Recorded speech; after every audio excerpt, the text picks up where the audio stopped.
Bonjour tout le monde, bienvenue sur ma chaîne Vega Lumière d'âme. J'espère que vous allez bien, que vous êtes en bonne santé, que vous êtes heureux. Enfin voilà, pourquoi on se retrouve aujourd'hui? Car j'ai eu l'envie de vous faire plaisir en faisant des petits tirages sentimentaux pour le mois de mars 2021 et ce signe par signe astro. Donc voilà, ici j'ai choisi le signe du taureau pour commencer. Enfin, j'ai commencé avec le scorpion, pas avec les scorpions. Maintenant, on passe au taureau. Alors, ça va être un tirage évidemment général qui ne parlera pas à tous les taureaux, bien évidemment. Mais en tous les cas, ce que je dis toujours, c'est prenez ce qui résonne en vous avec votre situation. N'hésitez pas également à aller voir votre signe ascendant, votre signe lunaire et votre signe en Vénus aussi, important parce que Vénus ça a à voir avec l'amour, bien évidemment. Ce sera un tirage qui sera court, voilà, mais je sais pas, j'ai voulu vous faire plaisir avec ces petits tirages. Donc ici, on est parti. Voilà. Allez, on y va. Allez, donne... Oula, je vais pas les prendre tout de suite parce que j'ai pas le temps de les battre. Allez, on y va. Donne-moi des informations sur les taureaux 2000, pour mars 2021, pour le domaine sentimental, amoureux. Hop, elle s'est pas retournée, je la prends pas. Allez, donne-moi des cartes, des informations pour les taureaux sur le mois de mars 2021, pour le domaine sentimental, amoureux, le domaine du cœur. Qu'est-ce qui se passe pour nos chers amis taureaux?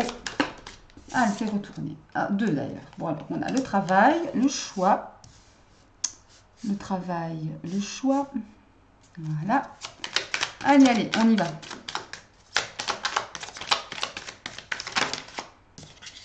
Le changement.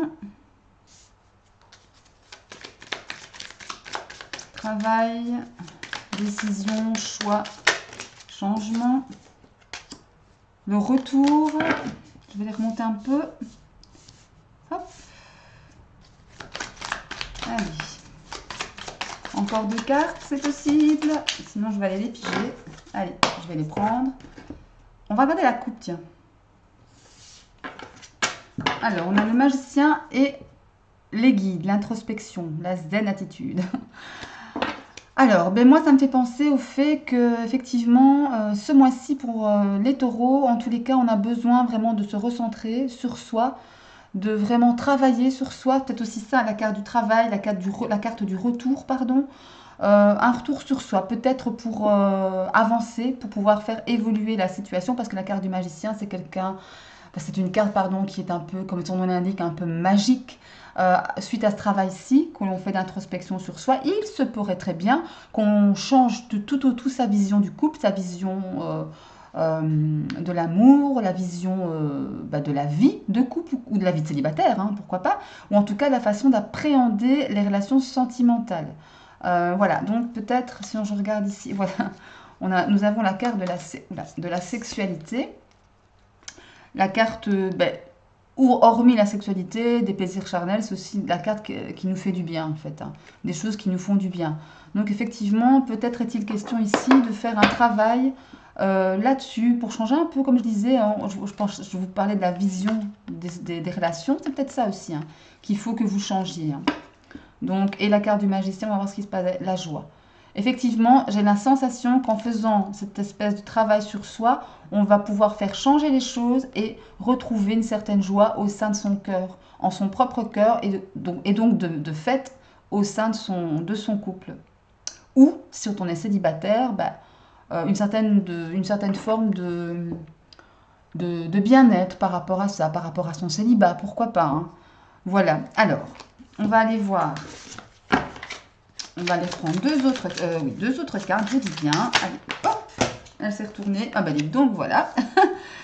Ouais, c'est vraiment le message ici, hein. Un travail, un retour sur soi, effectivement sur la vision, à mon sens, que l'on a de la vie amoureuse. Que ce soit pour les couples ou pour les célibataires. Allez, une dernière qui s'est retournée. Voilà, pour avoir une certaine sérénité. Attendez, je vais juste pour avoir votre dos de deck. Et voilà. Et votre dos en dos de deck, je vais les remonter convenablement. Je vais mettre le petit papillon ailleurs parce que là, il gêne un peu. Voilà. Voilà, donc ici, il est clair pour moi qu'effectivement, on vous demande, mes chers taureaux, de travailler sur vous, que vous soyez couple ou célibataire. Hein.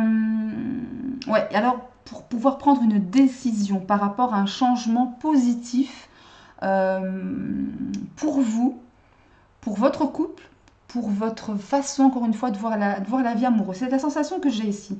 C'est pas tant au niveau de l'autre ou au niveau d'un potentiel autre ou d'une potentielle autre, mais c'est plutôt à votre niveau, j'ai la sensation. C'est un travail intérieur que vous devez faire avec vous-même pour pouvoir trancher, prendre une décision, encore une fois, pour pouvoir aller de l'avant, pour amener un certain changement positif dans votre vision de voir l'amour, en quelque sorte, pour pouvoir recouvrir une certaine sérénité et un équilibre de fait. Hein. Donc voilà, pour pouvoir aussi aller vers une nouveauté. Une nouveauté, si vous êtes en couple, un renouveau au sein de votre couple, si vous êtes célibataire, une rencontre, une belle rencontre. Et voilà, on voit vraiment ici la maison qui représente aussi pour moi, et surtout dans ce cas de figure, votre fort intérieur, votre enfant intérieur. Voilà, vous vous réfugiez au sein de vous-même pour pouvoir voir les choses sous un autre angle et rester ainsi fidèle à vous-même. Hein, pour pouvoir effectivement rencontrer quelqu'un si vous êtes célibataire ou renforcer votre union. Voilà, c'est ce qui me vient pour vous, mes chers taureaux. Ok, bah, c'est pas mal, hein, ça. Franchement, on aurait pu dire, ouais, un travail sur soi, ça va pas. Mais c'est pour un mieux, mes chers taureaux. C'est pour un mieux. Allez, on va aller prendre un conseil du tarot de l'amour. Hop, voilà. Avec les arcanes majeurs. Allez, on y va. Un conseil du tarot de l'amour. Allez. Donne-moi un conseil pour les taureaux pour le mois de mars 2021. Allez, un conseil amoureux, ou en tout cas dans le domaine sentimental amoureux, dans le domaine de cœur.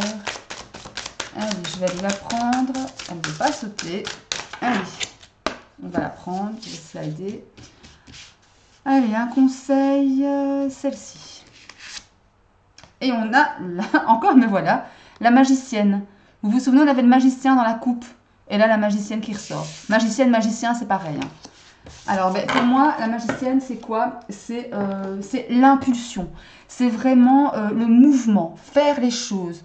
C'est un peu à l'image du battleur hein, dans le tarot de Marseille. C'est vraiment une carte qui est une carte d'action, qui est une carte qui représente un esprit jeune, un esprit inventif, créatif, qui veut aller de l'avant, qui veut faire bouger les choses. Eh bien, c'est vraiment, ça résonne vraiment bien avec le tirage du Line of Love, quand je vous disais que ben, en faisant un travail sur vous, en faisant avancer les choses, en allant vers ce changement positif, ben, forcément, vous allez ou aller vers un renouveau au sein de votre couple, et si vous êtes célibataire, une belle rencontre possible, car vous aurez une autre vision, avec une autre vision de l'amour, plus positive, plus sereine, plus saine, ben forcément vous ferez une belle rencontre. Forcément, on attire à soi ce que l'on vibre, ce que l'on résonne, ce que l'on rejette autour de nous. Enfin voilà, donc pour vous mes chers taureaux, c'est pas mal, mais il faut travailler. Voilà. Donc ben, j'espère que ce petit tirage vous aura plu. N'hésitez pas encore une fois à aller voir votre signe ascendant, lunaire ou en Vénus. D'ici là, je vous souhaite une très belle journée, ensoleillée, en tout cas ici il y a du soleil. Et protégez-vous, aimez-vous surtout, et je vous dis à bientôt. Ciao, ciao!